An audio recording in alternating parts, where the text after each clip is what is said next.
तो नाना पटोले जो महाराष्ट्र कांग्रेस का है, उसने चिट्ठी लिखकर बकायदे कहा है कि हम तुम्हारी मांगों से सहमत है और तुम्हारा समर्थन करते हैं और सरकार बनने के बाद हम इस पे उसी हिसाब से कार्रवाई करेंगे। कि वो शरद पवार और कांग्रेस ने इन देशघाती मांगों पर, इन देश के टुकड़े करने वाली मांगों पर, भारत के अंदर एक और पाकिस्तान बनाने की तैयारी वाली मांगों पर, और वो जिन्होंने 1947 का, जिनके बाप दादों ने, जिनके पुरखों ने उस कत्ले आम को झेला है, 10 लाख महिलाओं का बलात्कार हुआ, 10 लाख 15 लाख लोगों को कत्ल किया गया, वो भी सब आज हिंदुस्तान में ही रहते हैं। तो उन लोगों के जख्मों पर एक तरह से लाल मिर्च रगड़ी है कांग्रेस ने आज वो चिट्ठी लिखकर, कि इन दोनों माँ बेटों का कोई लेना देना हिंदुस्तान से नहीं है, ये केवल हिंदुस्तान के टुकड़े करने के, यहाँ इसी तरह के पाकिस्तान बनवाकर ये भाग जाएंगे इस देश से। तो सर, हम जरा ये समझने की कोशिश करेंगे कि एनडी गठबंधन जो महाराष्ट्र में है, वो तीनों को बारी बारी से, ताकि व्यूअर्स को समझ में आ पाए। कांग्रेस से शुरू करते हैं।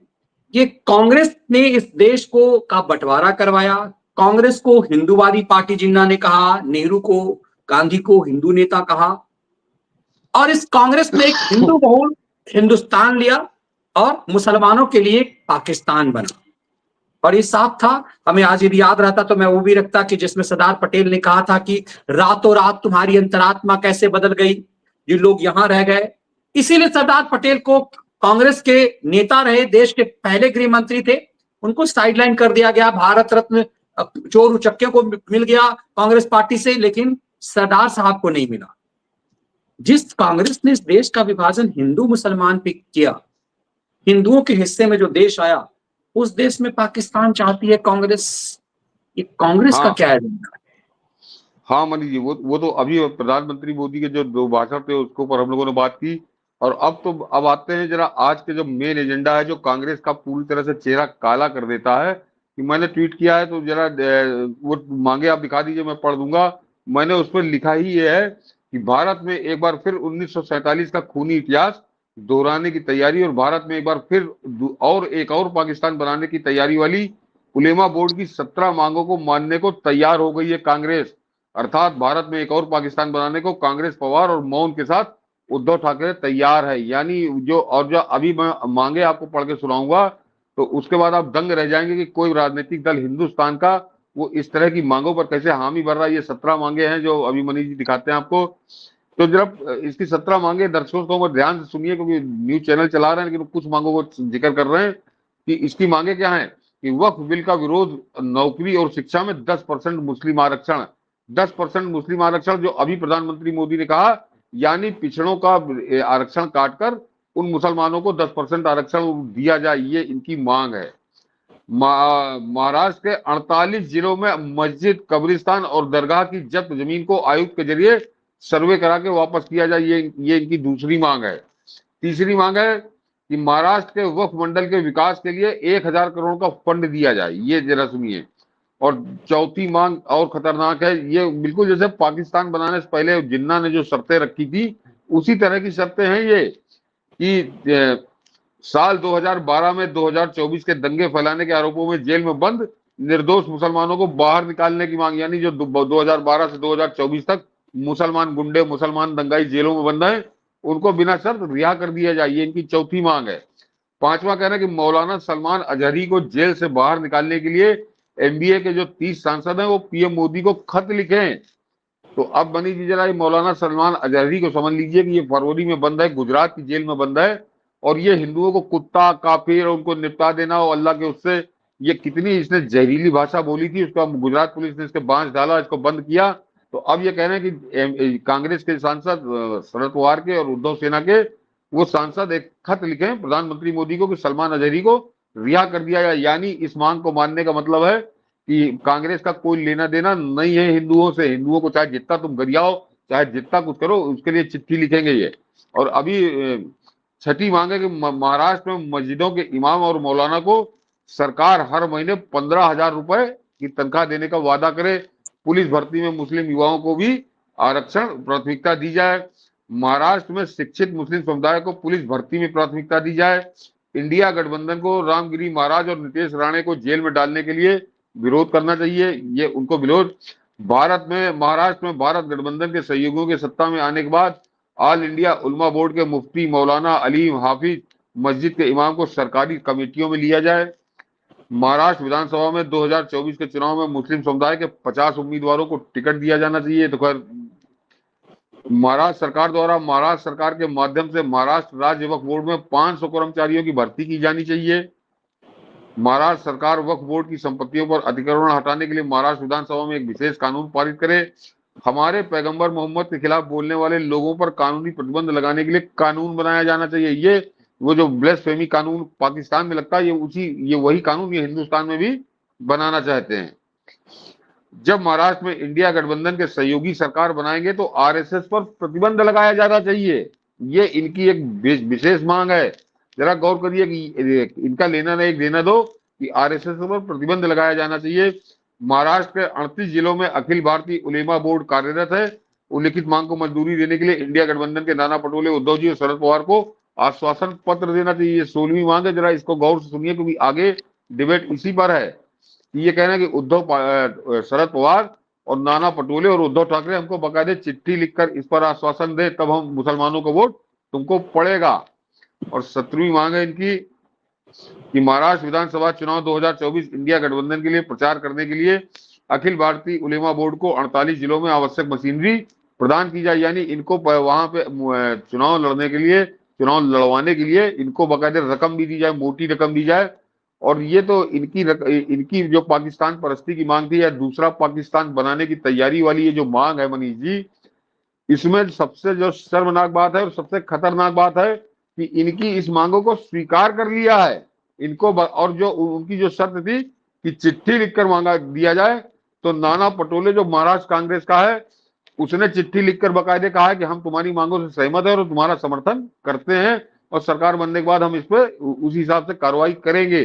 तो ये कांग्रेस ने भी चिट्ठी लिखकर दे दी है और शरद पवार ने भी चिट्ठी लिखकर दे दी है। वो अभी आपको वीडियो दिखाएंगे हम लोग कि वो शरद पवार और कांग्रेस ने इन देशघाती मांगों पर, इन देश के टुकड़े करने वाली मांगों पर, भारत के अंदर एक और पाकिस्तान बनाने की तैयारी वाली मांगों पर कांग्रेस और शरद पवार की पार्टी एनसीपी बेशर्मी के साथ, पूरी प्रचंड बेशर्मी के साथ सारे भारत के हित को किनारे रखकर कैसे उन्होंने चिट्ठी लिखकर उसको समर्थन दिया है। तो ये अपने आप में मनीष जी बड़ा खौफनाक वो है। हाँ, ये खबर है, जरा इसको भी कि 7 अक्टूबर को ऑल इंडिया उलेमा बोर्ड के कांग्रेस के ने अपनी 17 मांगे रखी, जिनमें वह बोर्ड बिल का विरोध, मुसलमानों को नौकरियों और शिक्षा में 10% आरक्षण, पुलिस भर्ती में प्राथमिकता और राष्ट्रीय स्वयंसेवक पर प्रतिबंध की मांग शामिल थी। इन मांगों के जवाब में कांग्रेस अध्यक्ष नाना पटोले ने इन मांगों पर विचार करने और समर्थन का आश्वासन दिया। भाजपा ने चिट्ठी को सार्वजनिक कर कांग्रेस पर वोट बैंक की राजनीति, वो तो खैर भाजपा का आरोप छोड़ दीजिए कि इस कांग्रेस के जो वहां प्रदेश अध्यक्ष है उसको शर्म नहीं आई कि मैं किस बात पर मैं सहमति व्यक्त कर रहा हूं कि हाँ, हम तुम्हारी सारी मांगों से सहमत है और सरकार बनने पर हम इस दिशा में काम करेंगे। तो ये अपने आप में सारे देश के हिंदुओं के लिए, खासकर सनातनी हिंदू जो हैं, जो राष्ट्रवादी हिंदू हैं, और वो जिन्होंने 1947 का, जिनके बाप दादों ने, जिनके पुरखों ने उस कत्ले आम को झेला है, 10 लाख महिलाओं का बलात्कार हुआ, 10 लाख 15 लाख लोगों को कत्ल किया गया, वो भी सब आज हिंदुस्तान में ही रहते हैं। तो उन लोगों के जख्मों पर एक तरह से लाल मिर्च रगड़ी है कांग्रेस ने आज वो चिट्ठी लिखकर कि हम यहाँ पर एक और पाकिस्तान बनाने की तैयारी कर रहे हैं। और ये मैं बार बार कह रहा हूं और आज से नहीं, पिछले कई साल से कह रहा हूं कि इन दोनों माँ बेटों का कोई लेना देना हिंदुस्तान से नहीं है। ये केवल हिंदुस्तान के टुकड़े करने के, यहाँ इसी तरह के पाकिस्तान बनवाकर ये भाग जाएंगे इस देश से। तो आप जो हम लोग आगे के भयावह भविष्य की बात करते हैं, उस भयावह भविष्य की तरफ ये देखते ही नहीं। इनको मालूम है कि उसके बाद हम जहाज पकड़ने चले जाएंगे।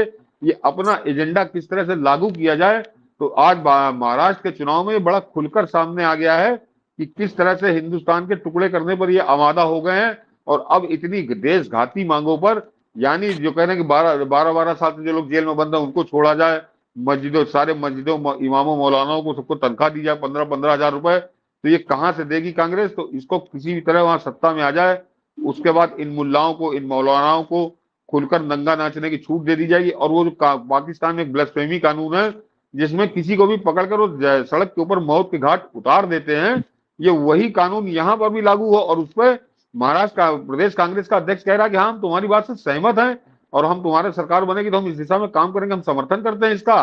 तो इसके बाद तो मनीष जी देश के हिंदुओं के लिए, विशेषकर कश्मीर से कन्याकुमारी तक जो लोग रह रहे हैं, उन हिंदुओं को एक तरह से कांग्रेस ने उनके मुंह पर जोरदार थप्पड़ मारा है कि तुम तो हमको वोट दोगे, हम तुम्हारी जड़ें काटेंगे, तुम्हारी टांगे काटेंगे, तुम्हारे हाथ पांव काटेंगे, लेकिन तुम हमको वोट देना। और वो बेशर्म हिंदू इनको वोट देंगे जो इनको वोट देते हैं, सब तो नहीं देते, लेकिन कुछ बेशर्म हिंदू हैं जो इनको वोट देते हैं।